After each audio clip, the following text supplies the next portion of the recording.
Howdy folks. So on the bench, or I guess floor today, is one of these Phillips clock radio lights. So this is a ridiculously overpriced clock radio which has a built-in light with adjustable color temperature, and it's supposed to allow you to wake up and go to sleep with natural lighting and whatever.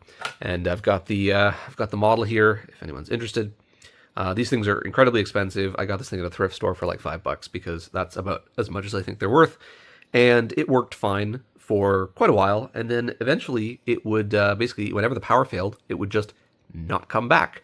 And I had to basically take it apart, and I'd be probing around trying to figure out what was going on. And then it would start working. So I put it back together. And then a couple weeks later or so, power would fail and it wouldn't come back. So obviously there was something going on with the power supply. And so it's happened again, and I'm kind of fed up with it. So I'm going to fix this thing once and for all. So there's a bunch of teardown guides on how to get into this thing. So I'm not going to really go over that. It involves basically taking this ring off. There's a whole bunch of screws. The front comes off, and then you've got this piece, which has to come off. And from the back here, it's actually quite an involved mechanical design, and the electrical design is also kind of odd, which I'll give a little bit of an overview of, and what I'm going to actually do to fix this. But just so you can see what's inside here, we've got the front, which of course is this is where the light's behind this diffuser. This weird reflective area. It's got an orange 7-segment LED, and it's got some capacitive buttons with these springs. And then this heatsink is for the LED, the cob under there. This is the main PCB for the actual clock itself. So that's got our main processor and everything there. And then we've got the back's got a speaker in it. There's a piezo buzzer here, and interestingly, there's also another piezo buzzer on this, and this is the main PCB, which is the one I've taken out because this is where our fault is. And this is a really strange, sort of almost cobbled together product. Really kind of surprising from a company like Philips. And you can kind of see the way that they've built this. Like, for example, the radio antenna comes in here, and they've got this little, daughter board with the castellated vias that they've soldered down here. And then there's this other daughter board. This is actually, I believe, one of those integrated audio ICs. This contains the alarm sounds because it's got bird sounds and stuff for your alarm, and so they're stored on this chip. And it's a very complicated construction, I think, and I think that probably leads to why it's so expensive. I don't know. I think it's a little bit odd. But anyway, the issue that we have is in this power supply section right here. This thing takes 24 volts DC in, and that's because of the LED. But everything else runs on 5 volts, and so this is what provides that. And the IC is... I have an occupancy light in this room.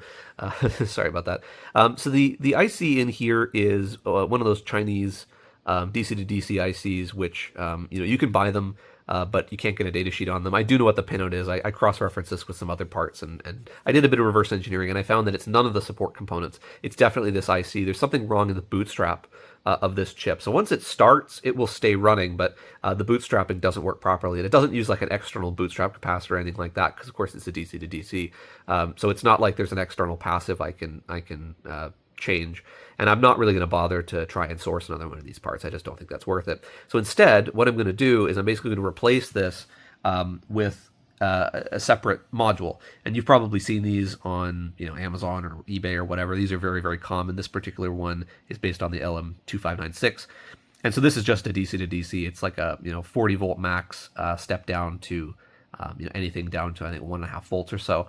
And so I'm basically just going to use this to replace that. So I'm going to first of all start off by depopulating the chip and the inductor, and that's probably enough. Basically all I need to do is disconnect the input, which is on pin 2, from the switch node, which is on pin 3. So that way none of this stuff is in circuit. I'm not going to bother to remove the passives. There's no point. And then I'm just going to take some wires because there's no room in here to put this nearby.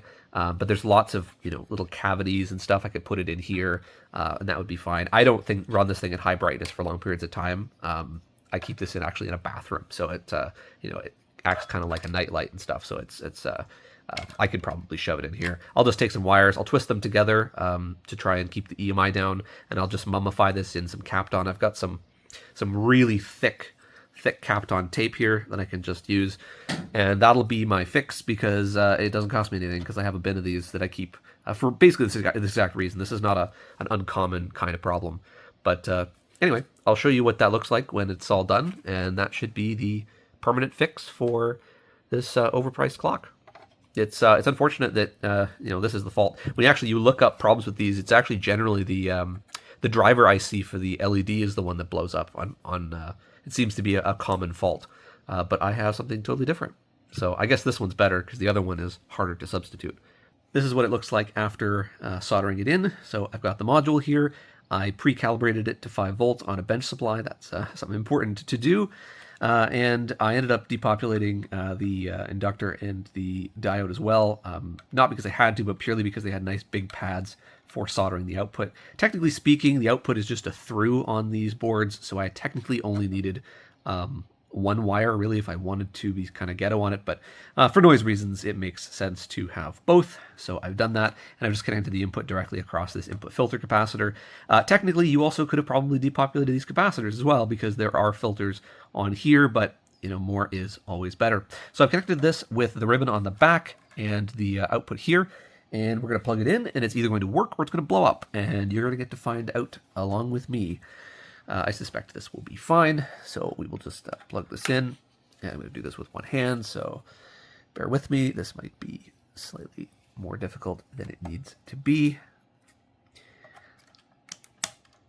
Okay, well, it didn't blow up, so that's good. We've got a light on here, and the real question is, do we have a time display? And we do. So there you go. So I will put the case back together, and I'll show you what it looks like all together. That looks like she's going to be fixed.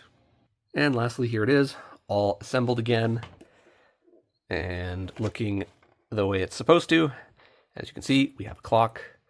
We can turn the light on, and the camera's probably not going to like the PWM of this, but there's nothing wrong with the light. And there you go.